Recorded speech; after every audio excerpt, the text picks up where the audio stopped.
This lab is very similar to the demo I just did. It's just talking about the movement of water in and out of your cells. They have the very basic setup that I did. You definitely want to read up here. It's going to tell you what you need to do. So when you start out, all you need to do is grab the beaker, put it on the table. And it says fill it with 1,000 milliliters of water. So it even shows you where to point and go and pour it in.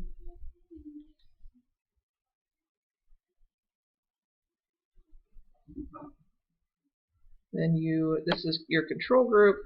Like I just set up here, you can create your control group.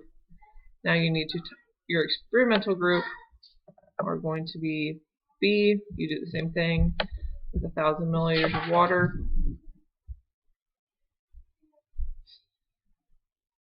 Now, this one is going to be a 0% solution, so you go ahead and put B back. And then you're going to do the same thing with C. Fill it with 1,000 milliliters of water.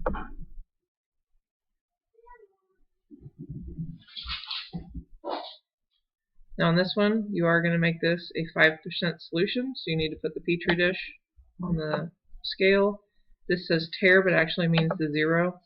And then pour the sugar onto the...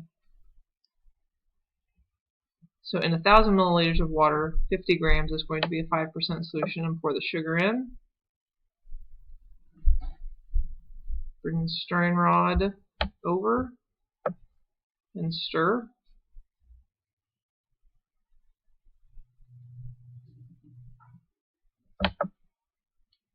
And you're going to do the same thing with D and E. So now you have made all of your different solutions.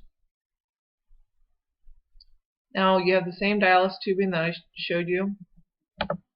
You need to get the mass of each one, and this is going to be the original mass where you're going to record it on your data table.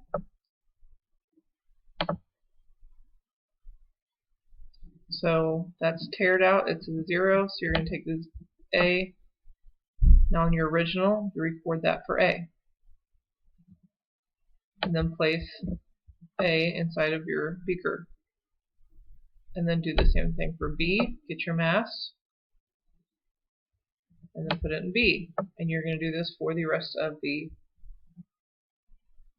dialysis tubing. After you've recorded all the original masses, you're going to let that sit for 24 hours and see which way the water is going to move, in or out of the cell.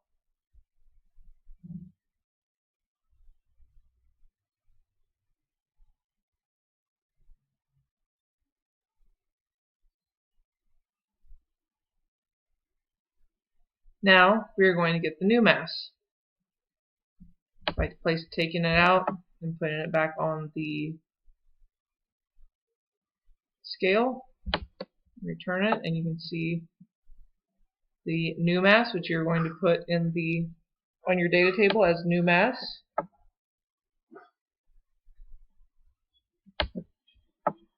And do that for all of the dialysis tubing.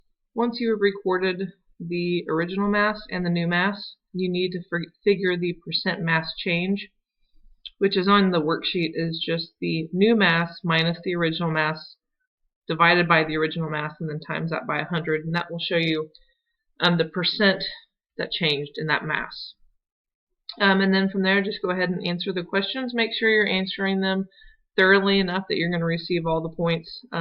So this would mean that you are looking back at your notes. If I ask you if it's a hypertonic, isotonic, you need to probably explain why you know that, and so on.